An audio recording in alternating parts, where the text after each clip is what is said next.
Chennai Silks. அனைவருக்கும் வணக்கம். நான் நந்தினி. எல்லாமே நல்லா தானே போயிட்டு இருக்கு அப்படின்னு பார்த்தா இன்னைக்கு தங்கம் விலை மறுபடியும் ஏறி இருக்கு.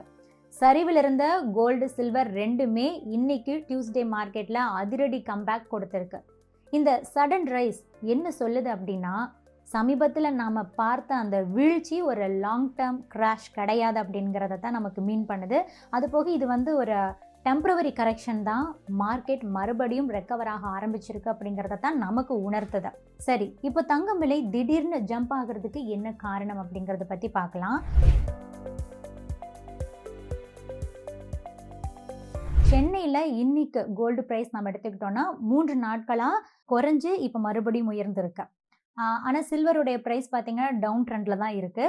நேற்று மார்க்கெட்டில் டெக்னிக்கலாக டெட் கேட் பவுன்ஸ் அப்படின்னு சொல்லப்படக்கூடிய ஒரு நிலை தான் இருந்தது. அதாவது ப்ரைஸ் கீழே விழும், திடீர்னு கொஞ்சம் மேலே பவுன்ஸ் ஆகும். பார்க்குறதுக்கு அது ரெக்கவரி மாதிரி தெரியும், ஆனால் அது ஃபேக் ரெக்கவரி. அதுக்கப்புறமா மீண்டும் சரியும். அதுதான் டெட் கேட் பவுன்ஸ் அப்படிங்கிறது. ஆனால் இன்னுமே பார்த்தீங்கன்னா சுச்சுவேஷன் கொஞ்சம் டிஃப்ரெண்ட்டாக தான் இருக்குது. அதாவது ரெக்கவரி கொஞ்சம் ஸ்ட்ராங் ஆகிற மாதிரி தான் தெரியுது. உலக சந்தையில் ஏற்பட்டிருக்கக்கூடிய மாற்றங்கள் தான் இதுக்கு முக்கியமான காரணமே. இன்டர்நேஷனல் ஸ்பாட் ட்ரேடிங் எடுத்துக்கிட்டோம்னா ஒரு ட்ராய் அவுன்ஸ் கோல்டு $4,650 $4,855 மேல ஜம்ப் ஆகியிருக்கு. காரணம் US டாலரோட ஸ்ட்ரென்த் தற்காலிகமா ஸ்டாப் ஆகி டாலர் வீக் ஆகி இருக்கு. டாலர் வீக் ஆனா கோல்டு ஸ்ட்ராங் ஆகும் அப்படிங்கிறது தான் அனைவருக்குமே தெரிஞ்ச விஷயம். இதோடு அமெரிக்கா ஈரான் இடையான பதட்டம் குறைஞ்சிருக்கு. அமெரிக்கா இந்தியா இடையே வர்த்தக ஒப்பந்தம் கையெழுத்தாகி உள்ளது. அதுக்கப்புறமா பார்த்தீங்கன்னா பொருளாதார மந்த நிலை, இந்த மாதிரியான காரணங்களால இந்த ஃபேக்டர்ஸ் எல்லாம் சேர்ந்து டாலருக்கு ஒரு மிகப்பெரிய அழுத்தத்தை கொடுத்துருக்கு. கோல்டுக்கு அதுவே சப்போர்ட்டா மாறிடுச்சு.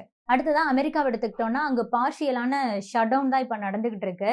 கடந்த 4 நாட்களாகவே கவர்மெண்ட் சர்வீஸ் எதுவுமே முழுமையா ஆப்ரேட் ஆகல. பட்ஜெட் அப்ரூவல் பார்லிமெண்ட்ல பாஸ் ஆகாததுனால ஃபண்டிங் இஷ்யூஸ் வந்திருக்கு. இதனால தான் அமெரிக்காவில் இப்போ ஷட் டவுன். இதனால education, health care, housing, security உள்ளிட்ட பல துறைகளும் பாதிக்கப்படும்.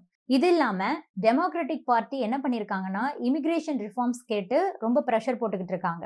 அங்க இருக்கக்கூடிய டிபார்ட்மெண்ட் ஆஃப் ஹோம்லேண்ட் செக்யூரிட்டிக்கு புதிய ஃபண்டிங் ஒதுக்கீடு செய்யறதுக்கு தடை ஏற்பட்டிருக்கிறதுனால இப்ப கவர்மெண்ட் ஆபரேஷன்ஸ்ல ஒரு மிகப்பெரிய பாதிப்பு ஏற்பட்டிருக்கு. இந்த ஒரு நிச்சயமற்ற தன்மை காரணமா இன்வெஸ்டர்ஸ் என்ன பண்ணிருக்காங்கன்னா ரொம்ப சேஃபான கோல்டை இப்ப ப்ரிஃபர் பண்ணியிருக்காங்க. ஆக கோல்டு ப்ரிஃபர் பண்ணனதுமே அதனுடைய டிமாண்டும் அதிகமாயிடுச்சு. அதனால கோல்டுடைய பிரைஸ் அதிகமாயிருச்சு. கடையில போய் நகை வாங்குறவங்களுக்கு இந்த விலை வீழ்ச்சி அப்படிங்கிறது ரொம்ப மகிழ்ச்சியான ஒரு செய்தி. ஆனால் இன்வெஸ்டர்ஸ்க்கு அது ஒரு மிகப்பெரிய அதிர்ச்சியான ஒரு விஷயமா தான் இருந்தது. ஆனால் இப்போ பிரைஸ் மறுபடியும் ரைஸ் ஆக ஆரம்பிச்சிருக்கிறதுனால இன்வெஸ்டர்ஸ்க்கு கொஞ்சம் ரிலீஃப் கிடைச்சிருக்கு. ஆனால் இந்த விலை உயர்வு அப்படிங்கிறது இன்னும் தொடரும் அப்படின்னு யாருமே கேரண்டி கொடுக்க முடியாது. கோல்டு பிரைஸை பொறுத்த வரைக்கும் US உடைய பொருளாதாரம், அங்கே இருக்கக்கூடிய பாலிடிக்ஸ், டாலருடைய மூவ்மெண்ட், இதையெல்லாம் டிபெண்ட் பண்ணி தான் இருக்கு. ஸோ எக்ஸ்பர்ட்ஸ் என்ன சொல்றாங்க அப்படின்னா, விலை குறையும் போது பை பண்ணுங்க, பீக்ல போகும்போது சேஸ் பண்ணாதீங்க அப்படின்னு கிளியரா அட்வைஸ் பண்றாங்க. இப்போ இந்தியா, சைனா மாதிரி நாடுகள்ல பிசிக்கல் கோல்டுடைய டிமாண்ட் அதிகரிச்சிருக்கு. சென்ட்ரல் பேங்க்ஸ் கூட தொடர்ந்து பல்கா கோல்டை வாங்கிட்டு இருக்காங்க.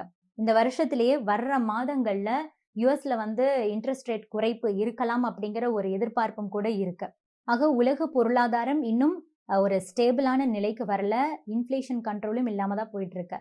இந்த காரணங்களால கோல்டு மறுபடியும் ஏற்கனவே இருந்த உயரத்துக்கு போயிட்டு அதையே பிரேக் பண்றதுக்கான வாய்ப்புகள் இருக்கு அப்படின்னு கூட சொல்றாங்க வல்லுநர்கள். இதுவே நம்ம ஸ்டாக் மார்க்கெட் சைடு பார்த்தோம் அப்படின்னா இந்தியா, அமெரிக்கா இடையேயான அந்த பொருளாதார டீல் ரொம்ப பாசிட்டிவா முடிஞ்சிருக்கிறதுனால இந்திய பொருட்களுக்கு விதிக்கப்பட்ட டாக்ஸ் 25% இருந்து 18% குறைக்கப்பட்டிருக்கு. ஆக நம்ம இந்தியன் எக்ஸ்போர்ட்டுக்கு ஒரு மிகப்பெரிய அட்வான்டேஜ் கிடைச்சிருக்கு. அதனால மார்க்கெட் ரொம்ப ஸ்ட்ராங்கா இருக்கு. அது போக நம்ம ருபீஸோடைய வேல்யூ 1.2% ஸ்ட்ரென்த் ஆகி இருக்கு. ஓவராலா பார்த்தோம்னா கோல்டு பிரைஸை பொறுத்த வரைக்கும் குறுகிய காலத்துல ஒரு நிலையற்ற தன்மை தான் கண்டிப்பா இருக்கும். லாங் டேர்ம் நம்ம எடுத்துக்கிட்டோம்னா கோல்டுக்கான டிமாண்ட் எப்பவுமே ஸ்ட்ராங்கா தான் இருக்கும். ஸோ விலை குறையும் போது தாராளமாக அதை வாங்கலாம் அப்படிங்கிறது தான் வல்லுநர்கள் சொல்லக்கூடிய ஒரு கருத்தாக இருக்கு. இது பற்றி நீங்கள் என்ன நினைக்கிறீங்க? உங்களுடைய கருத்துக்களையும் பதிவு பண்ணுங்க.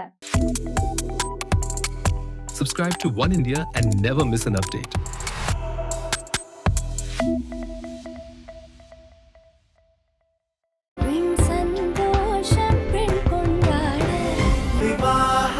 மணப்பெண்ணின் பிரத்யேகமான திருமணப்பட்டு விவாஹா த சென்னை சில்க்ஸ்.